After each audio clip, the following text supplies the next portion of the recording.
Hello everyone, welcome back to our channel Shad campus. So friends, आज की इस video में बात करने वाला हूँ MU triple E BTech exam के बारे में। अगर से आप इंट्रेंस एग्जाम देना चाहते हैं एमयू बीटेक का, तो उसमें क्या डिटेल सिलेबस होता है आज की इस वीडियो में मैं डिस्कस करने वाला हूँ।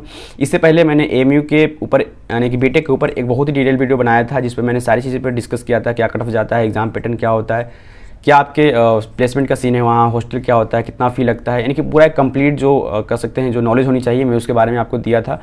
लेकिन उसमें मैंने सिलेबस के बारे में सिर्फ बताया था, कहाँ से आते हैं क्वेश्चन और आपके क्या एग्जाम पैटर्न होता है। लेकिन आज की इस वीडियो में मैं पूरा एक डिटेल बताने वाला हूँ कि आपको कौन कौन सा टॉपिक पढ़ना होता है। फिजिक्स, केमिस्ट्री और मैथ में आपके 3 टॉपिक होते हैं। ऑब्वियसली आप जानते हो 50-50 क्वेश्चन आते हैं एमयू ट्रिपल ई बीटेक के लिए, जो आपका एंट्रेंस एग्जाम होता है उसमें। तो उसमें जो फिजिक्स, केमिस्ट्री, मैथ होते हैं उसमें कौन कौन सा आपको टॉपिक पढ़ना होता है, एकदम एक पूरी डिटेल बताने वाला हूँ कि जो ऑफिशियली बताया गया है कि आपको ये पढ़ना होता है, और कौन कौन सा पोर्शन कट है जिसको आपको नहीं पढ़ना, वो सारा डिटेल आज की इस वीडियो में बताने वाला हूँ। सेकंड थिंग, आप लोग बोलते हो ज़्यादा कि बुक के लिए, तो बुक की बात करें तो एमयू बीटेक के लिए एंट्रेंस एग्जाम की बुक की बात करें तो बहुत सारी है, आप देख सकते हो। बट सबसे जो स्टैंडर्ड बुक होती है वो आपकी एनसीईआरटी होती है, राइट। तो आप 11th एंड 12th का जो एनसीईआरटी है, मैथ, फिजिक्स, केमिस्ट्री, आप उसको फॉलो कर सकते हैं। अदरवाइज़ आप किसी लाइक गाइड वगैरह देखना चाहते हो तो वो भी मैं लिंक दे दूंगा वीडियो के डिस्क्रिप्शन में, आप देख लेना। और एनसीईआरटी की बुक अगर से आप मंगाना चाहते हो तो भी आप देख सकते हो। अदरवाइज़ आप ऑफलाइन जाके बुक स्टोर से खरीद सकते हो, एनसीईआरटी तो मिल जाती है आपकी। और आप एनसीईआरटी को फॉलो करें, सिंपल। और क्या डिटेल होने वाली है, किस टॉपिक को पढ़ना है, किसको छोड़ना है, पर मैं एक पूरा डिटेल अभी बताने जा रहा हूँ आपको। मैंने डाउनलोड कर लिया है पीडीएफ की, जो ऑफिशियली बताई गई है। मैं आपको लैपटॉप पर जाकर दिखा दे रहा हूँ अभी तुरंत, और किस तरह से प्रिपरेशन करनी है वो भी आपको बताऊँगा। तो उससे पहले आप इस चैनल को कर लें सब्सक्राइब अगर से न्यू है तो, और इस वीडियो को लाइक करें और शेयर भी करें, अच्छा लगे तब। चलते हुए लैपटॉप स्क्रीन पर। तो आप यूट्यूब पर सर्च कर लेना शाद कैंपस, और मेरे चैनल पर जाने के बाद आपको ये वाली वीडियो मिलेगी। इस पर मैंने फुल डिटेल से बताया है, पूरी अच्छे से सब लोगों से पूछने के बाद, जो वहाँ पढ़ते हैं उनसे राय लेने के बाद और रिसर्च करने के बाद मैंने बहुत ही डिटेल वीडियो बनाया है इस पर।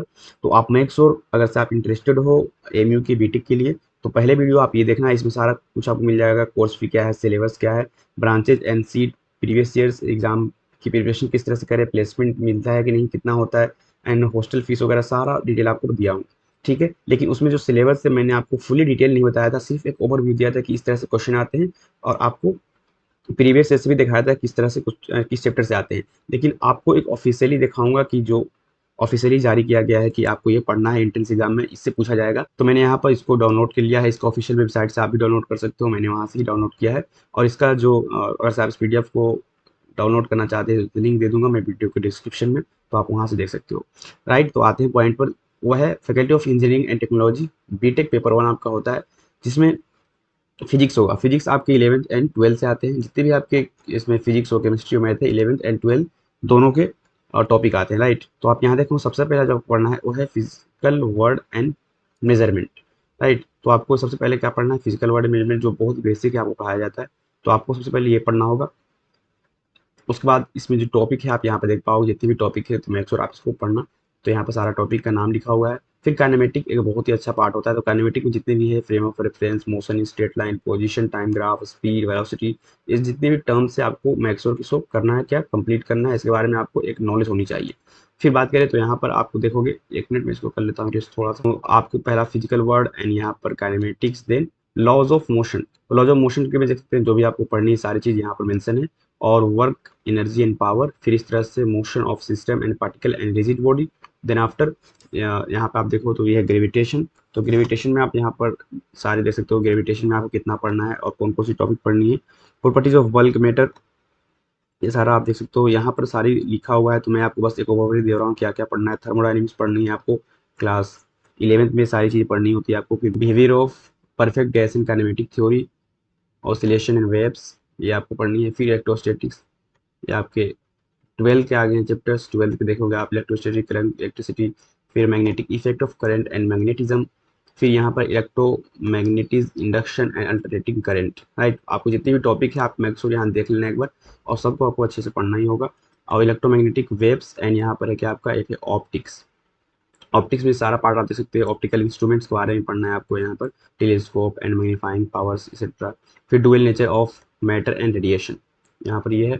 फिर यहाँ पर आप देखोगे ये है एटम्स एंड न्यूक्ली, तो आपको पढ़ना है ये भी। और ये है इलेक्ट्रॉनिक्स डिवाइस। तो इलेक्ट्रॉनिक डिवाइस में आप पढ़ते हो जो भी semiconductors and diode, rectifiers etcetera. तो आपको पढ़ना है। सेकंड थिंग देखो यहाँ पर junction transistor and transistor action characteristic of transistor, ये जितने भी हाईलाइटेड है जिससे कम्युनिकेशन सिस्टम, ये नहीं पढ़ना आपको। न्यू इन सिलेबस जो हाईलाइटेड है, अंडरलाइन है, पोर्शन हैव बीन डिलीटेड, तो ये जितने भी हाईलाइटेड आपको दिख रहा है जो यहाँ पर किया हुआ है, जैसे कि आप देख सकते हो इस कलर से, मैं तो आपको दिखाने के लिए यहाँ पर हाईलाइट किया हूँ, लेकिन ये वाली जो कलर है हाईलाइट की हुई पहले से है, और ये है जो ये आपके डिलीटेड चैप्टर आपको नहीं पढ़ना है, यहाँ से क्वेश्चन नहीं आएंगे, ठीक है। अब बात करते हैं जो आपके नेक्स्ट है टॉपिक, वह है केमिस्ट्री का। तो आपके केमिस्ट्री सब्जेक्ट से जो आएंगे वो भी 11th एंड 12th के रहेंगे केमिस्ट्री से भी। बात करें 11th की, तो यहाँ पर देख सकते हो जो आपके थ्योरी में आएंगे वो है basic concept of chemistry, some basic concept of chemistry में आप पढ़ोगे, इसका इंट्रोडक्शन, हिस्ट्री पढ़ोगे, सारी चीज़ें पढ़ते हैं आप। तो वहाँ से आपके क्वेश्चन आएंगे। फिर structure of atoms, classification of element and periodicity in properties, फिर chemical bonding and molecular structure, इसमें सारा टॉपिक आप देख सकते हो। इस पर थ्योरी वाला पढ़ना होता है। State of matters, gases and liquid, तो यहाँ पर आप देखोगे इसमें आपको सारी चीज़ पढ़नी होती है, जितनी भी लॉज होती है, boys law, Charles law etcetera. Chemical kinematics, फिर एक्विलिब्रियम, फिर हाइड्रोजन। देन आप यहाँ देखोगे एस ब्लॉक के बारे में पढ़ना है। एस ब्लॉक आप पीरियडिक टेबल पढ़ते हो, उसको पूरा डिटेल में पढ़ना होता है सारी चीज़ें। फिर पी ब्लॉक के बारे में, फिर ऑर्गेनिक केमिस्ट्री आप आओगे तो यहाँ पर सब बेसिक प्रिंसिपल एंड टेक्निक, तो यहाँ पर IUPAC नेम वगैरह, और फिर जितने भी इसके लाइक इफेक्ट वगैरह होता है, इंडक्टिव इफेक्ट, फिर इलेक्ट्रोमैग्नेटिक इफेक्ट, रेजोनेंस पढ़ना है, हाइपर कंजक्शन, तो ये सारी चीज़ें हैं। फिर यहाँ पर हाइड्रोकार्बन्स में आपको पढ़ना है। फिर यहाँ पे देखो एल्काइंस एंड एल्कीन्स, फिर एल्काइल्स के बारे में, एरोमेटिक हाइड्रोकार्बन्स। फिर इन्वायरमेंटल केमिस्ट्री की बात करें तो आपको ये पढ़ना होता है। तो क्लास 11 की इतनी पढ़नी है आपको केमिस्ट्री में। क्लास 12 की बात करें तो इसमें आपको सॉलिड स्टेट पढ़नी है, सॉल्यूशन पढ़नी है, इलेक्ट्रोकेमिस्ट्री पढ़नी है। फिर यहाँ पर क्या है, केमिकल काइनेमेटिक्स और सरफेस केमिस्ट्री। तो यहाँ पर आप जितने भी टॉपिक देख रहे हो इसमें आप मेंशन भी है क्या क्या आपको पढ़ना है। फिर general principle and process of isolation element, P block पढ़ना है। फिर यहाँ पर ग्रुप नंबर 16, 17 एंड 18 के बारे में आपको अच्छे से पढ़ लेना है, जितने भी इसमें आते हैं एलिमेंट्स सबके बारे में, प्रॉपर्टीज और उसके बारे में पढ़ना है। DNF ब्लॉक के बारे में, फिर लेथेनाइड्स एंड एंटीनाइड्स के बारे में, जो आपको देखते हैं आप जो नीचे होती है पीरियोडिक टेबल के दो, तो वो वाला पढ़ना है आपको। फिर कोऑर्डिनेशन कंपाउंड के बारे में, कोऑर्डिनेशन कंपाउंड में आप पढ़ोगे IUPAC नेम वगैरह उसका, फिर वहाँ से आप बहुत सारी थ्योरीज होती है उसके बारे में। फिर कोऑर्डिनेशन नंबर वगैरह निकालोगे, कलर, मैग्नेटिक प्रॉपर्टीज, शेप्स, ये सारी पढ़ना है। फिर यहाँ आपका हाइड्रोकेन्स एंड हेलोजिस के बारे में आप देखोगे, सारी चीज़ें पढ़नी है आपको। फिर एल्कोहल, और यहाँ पर carboxylic acid and organic compound containing nitrogen. फिर यहाँ पर आपको पढ़ना है एम्स के बारे में, साइनाइड्स के बारे में। और यहाँ पर फिर नेक्स्ट जो आता है आपका वह है बायो मॉलिक्यूल्स। तो बायो मॉलिक्यूल्स में देखा होता है, इसमें पढ़ना है आपको कार्बोहाइड्रेट्स, क्लासिफिकेशन एक्सेट्रा। फिर प्रोटीन्स के बारे में, हार्मोन्स, विटामिन्स, न्यूक्लिक एसिड। फिर यहाँ पे आपका है पॉलीमर्स। तो पॉलीमर्स में भी इसका भी पूरा क्लासिफिकेशन पढ़ना है, natural and synthetic method, polymerisation. तो ये सारी चीज़ें आप यहाँ पे देख पा रहे हो जितने भी टॉपिक है। फिर केमिस्ट्री इन डेली लाइफ में आपको पढ़ना है chemistry in medicine, in food and cleaning agent. तो ये सारा आपका टॉपिक है किससे, ये सारे टॉपिक है आपके केमिस्ट्री से। Now next point is your subject mathematics. तो MU के ट्रिपल ई जो एंट्रेंस एग्जाम होता है उसमें मैथमेटिक्स से आपके सबसे पहले जो क्वेश्चन आएंगे सेट्स एंड फंक्शन से। सेट्स में आप पढ़ोगे जो सेट्स के बारे में, इम्प्लीट सेट्स, इनफिनाइट सेट्स, इनके सेट्स के टाइप्स होते हैं। फिर उसके बारे में वेन डायग्राम, फिर आपका difference and complement of set पढ़ोगे। रिलेशन एंड फंक्शन बहुत ही अच्छा चैप्टर है, आप पढ़ोगे इसमें रेंज निकालना, फिर आप इसमें डोमेन वगैरह निकालना जानते हो। तो ये सारा रिलेशन फंक्शन रिलेशन आप पढ़ोगे एक, तो इसके बारे में आप यहाँ पर अच्छे से आपको सारा मालूम होना चाहिए। सेकंड रिलेशन फंक्शन अच्छे, मतलब ये होता है कि ये सारा इजी चैप्टर है, मतलब अंडरस्टैंडिंग है इसकी तो आप बना पाओगे, उतना ज़्यादा सॉल्यूशन नहीं होता। ये ट्रिग्नोमेट्री फंक्शन इज फुल्ली आपका है कि फार्मूला पर है, फार्मूला आपको याद है, you will be solve, otherwise आप एक भी क्वेश्चन को नहीं कर पाओगे। ट्रिग्नोमेट्री एक ऐसा, मतलब मैं बोलता हूँ खासकर एक ऐसा सब्जेक्ट और टॉपिक है कि अगर आप इसको पढ़ लेते हो तो आपका मतलब बहुत ही बेस अच्छा हो जाता है। चाहे आप 11th की बात करो, 12th की बात करो, 12th में अगर से आपका ट्रिग्नोमेट्री अच्छा है तो आप DC करते हो, इंटीग्रेशन करते हो, डिफरेंशिएशन इंटीग्रेशन में फुल्ली इसका यूज है, राइट। तो अगर से आप ट्रिग्नोमेट्री फंक्शन का फॉर्मूला याद है तो मैं कहूँगा कि आप अच्छे से कर पाओगे सारा चीज़। तो मैं कहूँगा कि आप इस पर ज़्यादा फोकस करें, ट्रिग्नोमेट्री फंक्शन पर पूरी जितनी वैल्यू है आपको याद होनी चाहिए, जितनी फार्मूला होती है sin 2x का, sin 3x का, फिर साइन कोस में क्या रिलेशन होता है, tan का, tan 2x का, tan a प्लस बी का, tan x प्लस वाई, फिर a जो साइन होती है साइन a प्लस बी का, sine a minus B, cos a minus B, सारी चीज़ें आपको होनी चाहिए। लाइक देख सकते हैं यहाँ भी sin 2x, cos 2x, tan 2x, sin 3x का भी आपको करना पड़ेगा। तो ये सारी चीज़ आप अगर से मालूम है तो यू कैन सोल्व क्वेश्चन, बहुत ईजी हो जाएगा आपके लिए। फिर अलजेब्रा की बात करें तो इसमें प्रिंसिपल ऑफ मैथमेटिक्स इंडक्शन भी पढ़ना है, then complex number and quadratic equation, फिर लीनियर इनइक्वालिटी पढ़ना है। ये भी बहुत ही शानदार सा चैप्टर है, मतलब इजी है आपको नंबरिंग शो करने के लिए। एंड पर नोटेशन एंड कम्बिनेशन पढ़नी है। फिर फिफ्थ नंबर की बात करो तो binomial theorem, it is also part of 11th chapter, ये सारा 11th का ही है। सीक्वेंस एंड सीरीज की बात करें वो भी आपको इसमें एपीजीपी और पढ़ना होता है। इसमें सम वगैरह इसका बहुत ही बेसिक फार्मूला होता है, एपी आपने पढ़ रखा है क्लास 10th में ही। तो 11th में से जीपी थोड़ा इसमें हाई रहता है, मतलब जीपी के बारे में पूरा डिटेल पढ़ना होता है, अदरवाइज बहुत ही बेसिक चैप्टर है ये। फिर बात करें कोऑर्डिनेट ज्योमेट्री की, तो इसमें आपके स्ट्रेट लाइन्स, फिर कोइंग सेक्शन आप पढ़ोगे। इसमें 4 चीज़ पढ़नी होती है, जैसा कि सर्कल, पाराबोला, हाइपरबोला, इलिप्स के बारे में पढ़ोगे। फिर स्ट्रेट लाइन में आप इक्वेशन बनाना जानोगे, पहले लाइन्स की, और लाइन्स का इक्वेशन आप बनाओगे यहाँ पर। तो ये सारा आपको पढ़ना होगा सही से। Introduction to the 3D geometry, इनके 3 डायमेंशन आपको पढ़ना है। ये कहूँगा बहुत ही अच्छा ये चैप्टर है अगर आप इसको कर लेते हो। और इसमें ज़्यादातर कुछ नहीं है, फार्मूला ही है, आपने पहले ही क्लास जो 10th होती है उसमें आप पढ़ते हो। डिस्टेंस बिटवीन 2 पॉइंट्स आप निकालते हो, root under x2 minus x1 का whole square plus y2 minus y1 का होल स्क्वायर। यहाँ पर सेम रहेगा, बस यहाँ पर क्या होता है, एक एक्सिस और आ जाता है, एक्स वाई और जेड प्लेन में बात करना होता है। तो यहाँ पर 3 प्लेन होती है। तो इस वजह से ये जो चैप्टर है मैं मानता हूँ कि बहुत ही ईजी है, आप इसको जरूर करना। यहाँ पर ज़्यादा नहीं क्या करना है आपको, planes, 3 dimension, coordination of points and distance between the 2 points, बस सेक्शन फार्मूला याद करना है।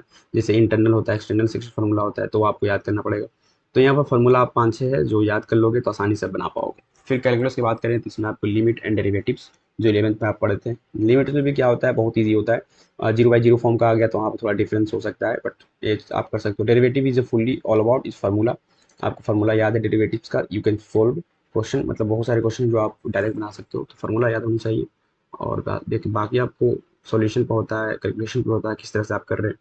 फिर मैथमेटिकल रीजनिंग की बात करें तो यहाँ पर आपको पढ़ना है रीजनिंग में इफ बाई वाली कंडीशन, प्रोबेबिलिटी भी आपको पढ़नी पड़ेगी। तो यहाँ पर जो रिकमेंड की गई है टेक्स्ट और 11th क्लास के लिए आप फॉलो कर सकते हैं, जो आपके स्टैंडर्ड बुक है एनसीईआरटी का, एनसीईआरटी पब्लिकेशन जो आपके पार्ट 1 पार्ट 2 करके आती है, तो आप इसको फॉलो कर सकते हैं फॉर योर प्रिपरेशन। राइट, इतनी टॉपिक आपको बताई गई है, आप इससे ही करेंगे। फिर बात करें नेक्स्ट रिलेशन में फंक्शन, जो आपके यहाँ से 12th का स्टार्ट होते हैं, यानी कि आपके 12th में जो भी मैथ है उसमें क्या क्या पढ़ना है for your AMU entrance exam for BTech. तो आप यहाँ पर देखो, सबसे पहला जो यूनिट को पढ़ना है आपको रिलेशन एंड फंक्शन के बारे में।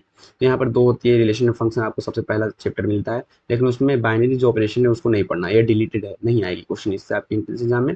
सेकेंड थिंग कि आपको दूसरा नंबर पढ़ना है इन्वर्स ट्रिग्नोमेट्री फंक्शन। तो इन्वर्स बहुत ईजी होता है, आप अगर से ट्रिग्नोमेट्री आपका बेहतर है, यानी कि सही है, तो आप इसको कर पाओगे। इसमें भी बेसिक होता है, रेंज डोमेन निकालना होता है। You can solve this type of question very easily if your like trigonometry is a very good. Next is algebra. तो अलजेब्रा तो बहुत ईजी है, मतलब मैट्रिक्स के बारे में आपको थोड़ा सा एक लेना पड़ेगा कंसेप्चुअल कि किस तरह से सारी चीज़ें, कौन सा मैट्रिक किस तरह का होता है। अगर से इसमें आपको बस थ्योरेटिकल चीज़ें याद है तो इसका ज़्यादा मतलब कह सकते हैं कैलकुलेशन पार्ट नहीं होता। बस आपको निकालेंगे आप मल्टीप्लिकेशन ऑफ मैट्रिक्स, तो वहाँ पर आपको थोड़ा सा ध्यान रखना होता है किससे किस में मल्टीप्लाई करना होता है, तो वहाँ पर आप देखना बस। बाकी मैट्रिक्स ईजी होता है, फिर डिटर्मिनेंट्स भी बहुत ईजी होता है। Calculus same, continuity and differentiability पढ़ना है आपको, तो इसमें सही से आप पढ़ पाओगे अगर से आपका वही कि ट्रिग्नोमेट्री अच्छा है। फिर कैलकुलस में आपको नेक्स्ट पार्ट जो है वह है इंटीग्रल्स का। फिर इंटीग्रल्स में आप देख सकते हो ये फार्मूला सारी यहाँ पर दे रखा है, तो आपको मैक्स स्टूडेंट सारी चीज़ों को पढ़ना है। और यहाँ पर बात करें तो एप्लीकेशन भी पढ़नी है आपको इंटीग्रल्स की। फिर डिफरेंशियल इक्वेशन पढ़ना है, डिफरेंशियल इक्वेशन आप जानते हो। फिर next is your vector and 3D। तो वेक्टर्स में भी और 3D में आपको ये सारी टॉपिक पढ़नी है, यू कैन सी हियर। तो 3D भी बहुत ईजी है और वेक्टर भी बहुत ईजी है, ये सारी आपको बस वैल्यू याद है, फार्मूला याद है, यू कैन सोल्व। और ये सब टॉपिक जो है मज़ा आता है करने में, मतलब अच्छा लगता है। फिर यहाँ पर लीनियर प्रोग्रामिंग की बात करें तो लीनियर प्रोग्रामिंग आपको उसका इंट्रोडक्शन, डेफिनेशन, एक्सेट्रा जितनी भी चीज़ें हैं आपको पढ़ना है, ठीक है। फिर यहाँ पर प्रोबेबिलिटी है, तो प्रोबेबिलिटी से क्वेश्चन आपके आते हैं और ये भी ईजी होते हैं, आप पढ़ना होता है। 2-3 चीज़ें इसमें मतलब एक्स्ट्रा है, बस ज़्यादा नहीं, तो आप पढ़ लोगे सही से, क्योंकि बेसिक ही होता है, बस 3-4 चीज़ें हैं जो एक्स्ट्रा ऐड होती हैं। तो उस कंडीशन में आपको पढ़ना होता है बायस थ्योरम, फिर random variable and probability distribution.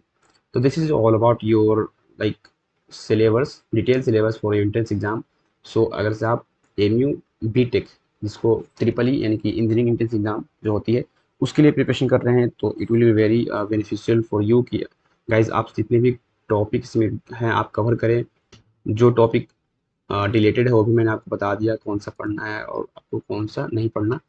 तो आई होप कि आपको अच्छा लगा होगा, और प्लीज़ और भी वीडियोज़ आती रहेगी एमबीए, तो इस चैनल को सब्सक्राइब करें और वीडियोस आपको मिलती रहेगी इस तरह की। एंड इससे रिलेटेड और भी कोई डाउट्स वगैरह है तो आप कमेंट कर सकते हैं। अपनी क्यूरीज को आप इंस्टाग्राम पर भी पूछ सकते हैं, और जितने भी लिंक है मैंने वीडियो के डिस्क्रिप्शन में दे दिया है, आप वहाँ से सारा चेकआउट कर सकते हैं। तो मिलते हैं नेक्स्ट वीडियो में। Thank you so much for watching this video till then.